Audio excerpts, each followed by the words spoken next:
Di balik tembok beton Korea Utara, sebuah keputusan fatal baru saja diambil. Kim Jong-un tidak lagi menyebut Korea Selatan sebagai saudara.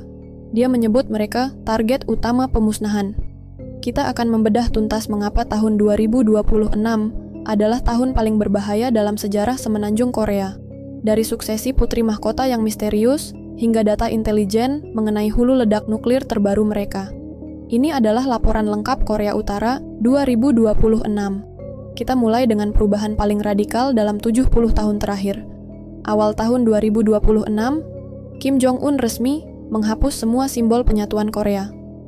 Monumen 3 piagam reunifikasi di Pyongyang dirobohkan. Konstitusi diubah total. Kenapa ini penting? Karena selama ini Korea Utara selalu menyisakan celah untuk damai. Sekarang celah itu ditutup permanen. Secara hukum, mereka kini dalam status siap perang total. Namun, di sisi lain, intelijen mendeteksi pergerakan diplomatik rahasia dengan Rusia.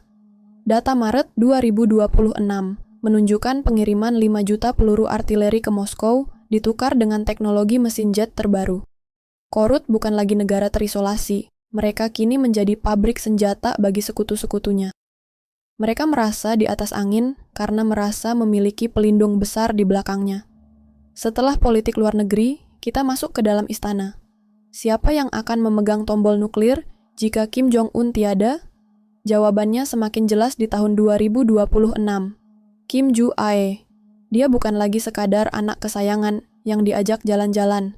Perhatikan detailnya. Di setiap parade militer tahun ini, dialah yang berdiri di tengah, dikelilingi jenderal-jenderal senior yang membungkuk padanya. Media pemerintah kini memberinya gelar Bintang Fajar Korea. Gelar yang sebelumnya hanya milik kakek dan ayahnya. Mengapa Kim terburu-buru memperkenalkan anaknya yang masih remaja? Analisis kesehatan Kim Jong-un di tahun 2026 menunjukkan tanda-tanda kelelahan kronis.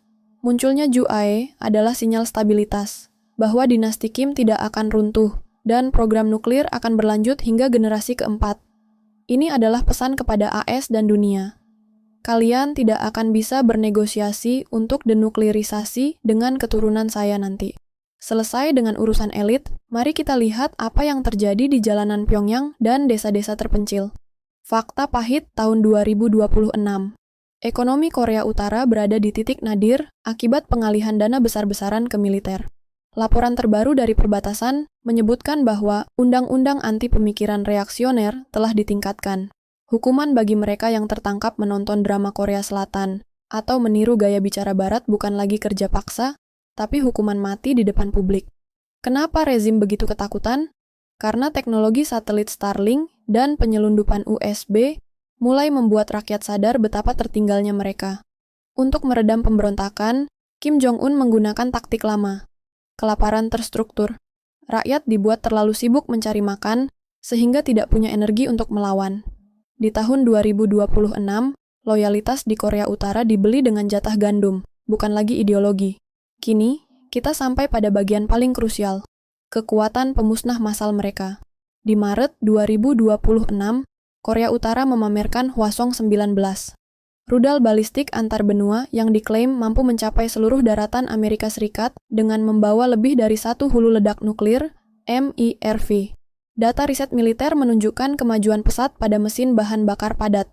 Artinya, rudal mereka bisa diluncurkan dalam hitungan menit, tanpa perlu waktu pengisian bahan bakar yang lama yang bisa terdeteksi satelit mata-mata.